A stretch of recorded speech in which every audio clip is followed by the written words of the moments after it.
Il y a des nouvelles qui tombent comme un éclair en plein ciel bleu, des révélations qui ne laissent aucun doute sur le fait que quelque chose de profond vient de basculer à l'instant même à Paris, sous les dorures d'un lieu encore tenu secret. Cyril Hanouna et Kelly Vedovelli viennent de faire une annonce qui secoue déjà les réseaux sociaux, les rédactions et les coulisses de la télévision française, une annonce si inattendue, si soigneusement orchestrée, que certains parlent déjà d'un coup de théâtre prémédité ou d'une fuite impossible à contenir. Mariage, le mot a été prononcé, mais ce n'est pas ce mot qui fait trembler. C'est la manière dont il a été dit. C'est le timing, c'est ce silence de plusieurs années, suivi d'une apparition millimétrée. C'est ce regard entre eux, devant les caméras. Un regard qui dit tout, ou peut-être rien. Une mascarade, un aveu, un piège, que cache vraiment ce mariage soudain. Et pourquoi maintenant, pourquoi, après tant de dénégations, après tant d'ombres autour de leur relation, après tant de non-dits qui aujourd'hui éclatent en pleine lumière?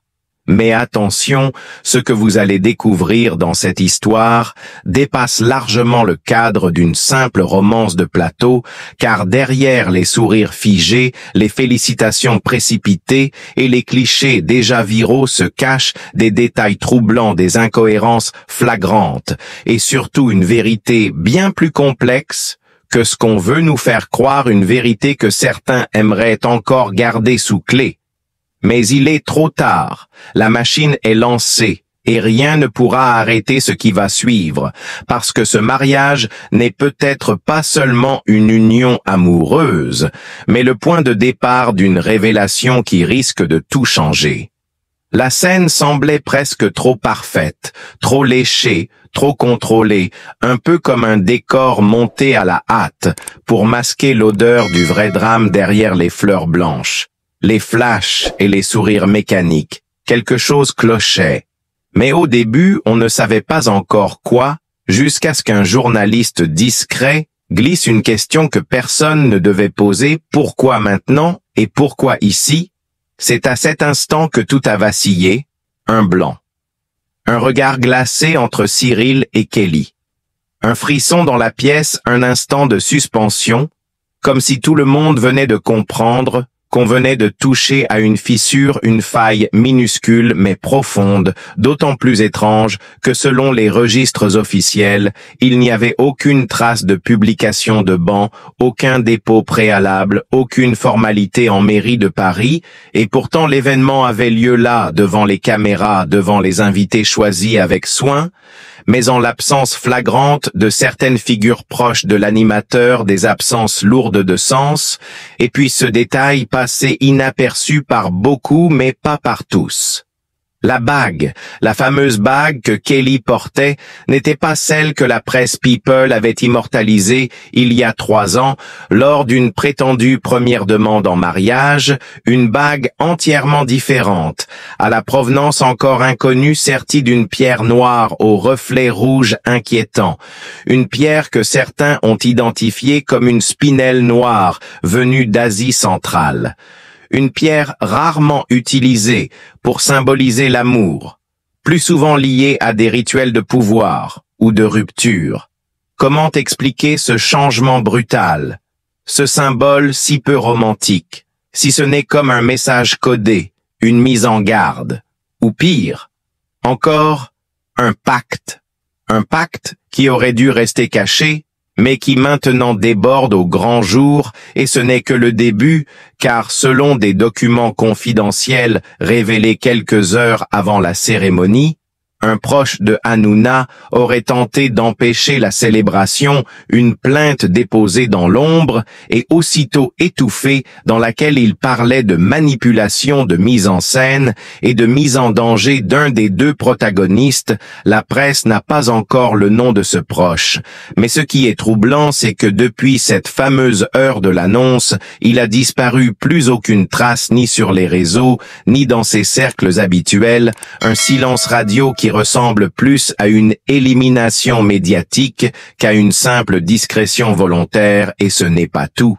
Il y a ce serveur témoin anonyme qui affirme avoir entendu Kelly murmurer quelques instants avant de monter sur scène. Je le fais, mais tu sais pourquoi cette phrase prononcée d'une voix tremblante aurait pu passer inaperçue si elle n'avait pas été captée par une caméra secondaire restée active par erreur, une phrase qu'on tente désormais de faire disparaître de tous les enregistrements, une phrase qui pourrait tout changer, car elle suppose une contrainte, une pression, un non-choix, et si ce mariage n'était pas une célébration, mais une obligation, un acte imposé par des enjeux plus grands que l'amour, alors qui tire les ficelles qui gagnent vraiment dans cette histoire, et surtout pourquoi maintenant certaines sources proches de la production de TPMP affirment que depuis quelques mois, des tensions se faisaient sentir en coulisses, des départs précipités, des réunions annulées, des contrats suspendus dans le flou total. Kelly elle-même aurait demandé à changer de logement il y a à peine 3 semaines, fuyant sans explication son ancien appartement pour s'installer dans un lieu inconnu, protégé, peut-être surveillé, et pendant ce temps, Cyril continuait à jouer son rôle sur le plateau souriant détendu, mais avec des regards absents, comme s'il portait un poids invisible. Et maintenant cette annonce, cette mise en scène millimétrée dans une ville trop grande pour ne pas attirer les regards, alors qu'ils auraient pu fuir la presse s'isoler. Choisir un lieu privé, ils ont choisi Paris. Le cœur battant de toutes les caméras et des micros, comme si tout devait être vu, su, entendu, mais pas compris, une opération médiatique ou une tentative désespérée d'envoyer un message crypté à quelqu'un d'autre dans la salle, ou au-delà une fuite en avant, ou un piège refermé sur eux-mêmes. Ce mariage soulève plus de questions qu'il n'apporte de réponses, et chaque nouvelle heure qui passe apporte son lot de détails troublants. Car ce que l'on croyait être un événement heureux cache peut-être une construction bien plus sombre et terrifiante, dont les contours commencent à peine à émerger. Ce qui semblait n'être qu'un malaise passager autour d'un mariage atypique se transforme minute après minute en un véritable puzzle aux pièces disloquées et pourtant liées entre elles par un fil invisible mais tenace. Car à mesure que les langues commencent à se délier hors des micros, les premiers témoignages non officiels apparaissent des fragments de vérité que certains proches acceptent de murmurer, à condition de rester dans l'ombre. Une amie de Kelly, ancienne maquilleuse sur le plateau, affirme qu'elle n'a jamais vu la jeune femme aussi nerveuse que ces dernières semaines, des tremblements au moindre bruit, des accès de colère suivis de longues absences, les yeux rouges comme si elle ne dormait plus ou pleurait en silence, et puis ce mot qu'elle aurait griffonné sur un vieux script abandonné dans une loge, je n'ai pas le choix, retrouvé par hasard, puis immédiatement détruit par un assistant qui aurait reçu un appel étrange 1 minute plus tard. Tout s'effiloche ou tout se lit selon la perspective, mais plus personne ne croit au hasard. Encore moins quand des journalistes découvrent qu'un ancien collaborateur de Hanouna avait engagé un détective privé pour suivre Kelly. Début mai. Ce détective aurait rassemblé des photos compromettantes qu'il n'a jamais livrées, car il a été retrouvé chez lui dans un état de choc incapable de parler. Les clichés ont disparu. L'affaire a été classée sans suite, mais l'ombre de cette disparition hante ceux qui l'ont approché. Pourquoi ce silence imposé qui tenait à tout prix à étouffer les preuves, et qui avait-il sur ces photos un homme, un rendez-vous, un contrat, un secret plus ancien? Encore, certains évoquent un voyage étrange que Kelly aurait fait seule à Budapest en mars dernier, prétextant une opération esthétique, alors qu'elle a été localisée dans les quartiers diplomatiques à 2 reprises selon les géolocalisations de son téléphone, une simple coïncidence, ou le signe qu'elle avait rendez-vous avec quelqu'un qu'elle ne voulait pas nommer, un arrangement, une pression, une dette, Tout est flou et rien ne tient quand on gratte la surface. Et pendant ce temps, Cyril garde le silence, pas un mot de plus depuis l'annonce, pas une publication, pas une apparition et surtout pas une explication. Tout au plus un sourire figé, figé comme une façade qu'on refuse de laisser s'effondrer.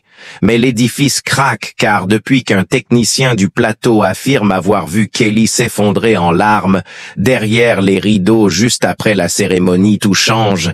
Il dit qu'elle répétait en boucle « Il le sait maintenant ». Et je ne peux plus reculer, mais de qui parlait-elle et que savait-il exactement? Une autre question sans réponse, mais qui semble brûler entre les lignes de cette histoire, et ce n'est pas fini. Car un autre élément glaçant s'infiltre dans le récit, une enveloppe anonyme livrée ce matin à la rédaction d'un grand média français, contenant une simple clé USB avec une vidéo de 30 secondes tournée de nuit dans ce qui semble être une pièce d'hôtel.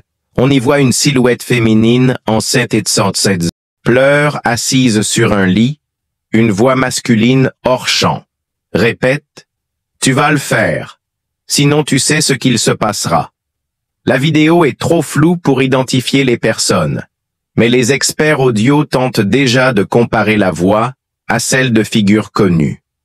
L'existence même de cette séquence suffit à relancer toutes les hypothèses. La contrainte, la manipulation, l'emprise psychologique ou pire encore, un chantage d'État ou de cercle fermé. Car ce que la vidéo insinue dépasse largement la sphère people, pour toucher à quelque chose de plus vaste, plus organisé, plus toxique. Certains journalistes évoquent déjà la possibilité que Hanouna lui-même ne soit qu'un pion dans un jeu qui le dépasse, que son image d'homme fort cache une position bien plus fragile, et qu'il soit à son tour la cible d'une machination ancienne, bien huilée, et aujourd'hui incontrôlable.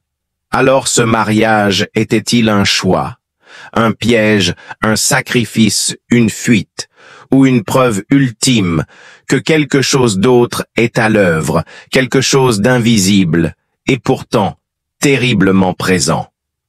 Chaque détail prend du poids, chaque silence devient une accusation, chaque sourire une énigme. Rien n'est clair, mais tout s'assombrit, et pendant ce temps, les images tournent en boucle. Les réseaux s'emballent, les forums s'enflamment et les enquêteurs officieux creusent plus profond, car tous sentent que ce n'est pas fini, que ce n'était que le début d'un récit plus noir, plus vaste, dont les prochains chapitres risquent de faire trembler bien plus que le monde de la télévision masque commence vraiment à tomber, et où une vérité inimaginable pourrait enfin émerger. Il pensait sans doute que cela s'arrêterait là, qu'une fois l'annonce faite, le monde se laisserait bercer par l'illusion du bonheur fin, que les projecteurs s'éteindraient lentement et que les murmures s'évanouiraient dans la foule distraite, mais ils ont sous-estimé ce que l'instinct collectif peut déclencher quand il sent qu'on lui ment, car quelque chose dans cette histoire grince, cogne, frotte mal, quelque chose qui ne passe pas et qui maintenant remonte à la surface comme une vérité qu'on a tenté trop longtemps de noyer dans le silence. Les témoignages se multiplient, chacun plus dérangeant que le précédent. Une source proche de la production affirme que 2 jours avant la cérémonie, Kelly a tenté de quitter Paris. Elle aurait réservé un vol pour Lisbonne, en urgence, billet annulé 2 heures plus tard. Sans explication, une annulation manuelle effectuée par une tierce personne utilisant un terminal administratif non accessible au public, qui avait le pouvoir d'intervenir à ce niveau, qui voulait absolument l'empêcher de fuir. Au même moment, Hanouna était introuvable. Absent des répétitions injoignables, même pour ses collaborateurs directs, son téléphone actif mais silencieux pendant 36 heures, comme s'il avait volontairement disparu ou qu'on l'avait fait disparaître. Et puis, il y a cette séquence filmée en interne jamais diffusée, montrant Kelly entrant dans une salle de réunion avec un homme en costume inconnu de l'équipe, un visage que personne ne reconnaît, aucun badge, aucun nom, aucune trace officielle. Cet homme entre, ferme la porte, reste 24 minutes avec elle et disparaît sans être revu sur aucune autre caméra. Qui était-il? Que lui a-t-il dit ou ordonné? Pourquoi? Kelly en ressort-elle les yeux rouges, le souffle court, et pourquoi cette séquence a-t-elle été supprimée des serveurs moins d'une heure après sa capture? Quelqu'un a peur de ce qu'elle pourrait révéler. Quelqu'un tire des fils dans l'ombre. Et plus on avance, plus on découvre que cette histoire dépasse de très loin ce que l'on croyait. Une autre source, cette fois proche du service juridique de la chaîne, aurait alerté hors micro sur l'existence d'un contrat signé entre Cyril et Kelly 6 mois auparavant, un contrat qui lierait leur image, leur présence médiatique, leur vie privée à une opération commune, pilotée non par eux, mais par une entité externe. Une société écran au nom improbable domiciliée au Luxembourg, une structure spécialisée dans la gestion de crises d'image et le contrôle narratif de figures publiques. Ce contrat imposerait un calendrier précis, des apparitions, des moments d'absence et même des réactions à simuler en cas de fuite ou de scandale, un protocole de gestion émotionnelle conçu pour anticiper chaque débordement, chaque faille, chaque mot de trop. Une machine bien huilée derrière le théâtre du quotidien. Et ce contrat aurait une clause finale stupéfiante. La clause 27, obligation de maintenir l'apparence d'une union sincère jusqu'à la date butoir du 15 décembre 2025 sous peine de sanctions financières et juridiques. Mais pourquoi une telle clause? Pourquoi une date aussi précise? Et pourquoi ce silence absolu de toutes les parties concernées à ce moment-là? Les regards se tournent vers un troisième personnage, jusque-là effacé, mais central. Un conseiller en images, un stratège discret, souvent aperçu en coulisses de TPMP, ancien conseiller politique reconverti dans la communication de crise, un homme dont le nom n'apparaît jamais dans les crédits, mais que tout le monde surnomme le nettoyeur. Il aurait, selon certaines sources, orchestré non seulement l'annonce, mais aussi le récit autour de cette union, jouant sur la tension dramatique, les émotions feintes, les symboles inversés. La fameuse bague noire serait d'ailleurs son idée, un détournement volontaire des codes de la célébration, un symbole de pouvoir plutôt que d'amour. Une manière d'ancrer un message dans l'inconscient collectif, une union fondée non sur la sincérité, mais sur la soumission. La fusion contractuelle entre deux marques, deux figures, deux pions dans une partie dont nous ne connaissons ni les règles ni les enjeux réels. Et pendant ce temps, une autre bombe explose. Une ancienne collaboratrice de Kelly sort du silence. Elle affirme avoir été témoin d'un échange téléphonique extrêmement tendu entre la jeune femme et une voix masculine menaçante, des propos codés mais lourds de sens. Il parlait d'un dossier, d'un rendez-vous manqué, d'une preuve qu'elle devait récupérer coûte que coûte, où les conséquences tomberaient sur sa famille.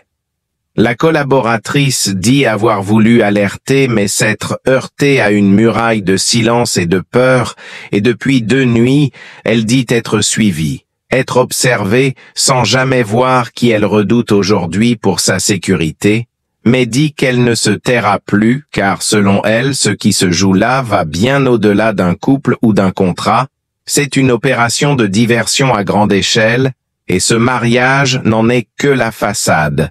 Un rideau de fumée érigé pour masquer une toute autre manœuvre, une dissimulation volontaire d'un scandale potentiel ou d'un réseau qu'il serait trop dangereux d'évoquer à voix haute à ce stade.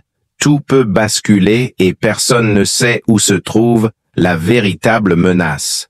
Est-ce Kelly? Est-ce Cyril? Ou sont-ils tous les deux des marionnettes brisées, jouant une partition écrite par d'autres? Les heures passent. Les révélations s'enchaînent. Et la sensation que tout cela va très mal finir devient de plus en plus irrépressible. Et maintenant que les lumières commencent à vaciller, que les voix se taisent une à une, et que les visages disparaissent derrière des portes verrouillées, il ne reste plus que le doute, le froid, et cette sensation insupportable d'avoir vu quelque chose que nous n'aurions peut-être jamais dû voir, car ce mariage n'était pas un mariage, c'était un message, un leurre, ou un cri étouffé sous les dorures d'un décor de théâtre, et ceux qui tirent les ficelles, eux ne se montrent jamais. Ils attendent dans l'ombre que l'oubli fasse son œuvre, que les curieux se lassent, que les preuves s'effacent. Mais il est trop tard. La vérité s'est déjà infiltrée. Elle circule, elle respire, elle brûle, et elle réclame justice. Ce n'est pas la fin. C'est peut-être juste le début d'un engrenage plus noir, plus vaste, plus dangereux que ce que nous avons imaginé. Car dans ce jeu, personne n'est innocent, et surtout pas ceux qui gardent le silence. Si vous voulez connaître la suite, si vous sentez que quelque chose d'encore plus grave se prépare, alors abonnez-vous à cette chaîne dès maintenant, car ce que nous allons vous révéler dans les prochaines heures pourrait tout changer, et personne ne vous l'a jamais raconté comme ça très vite, avant qu'il ne soit trop tard.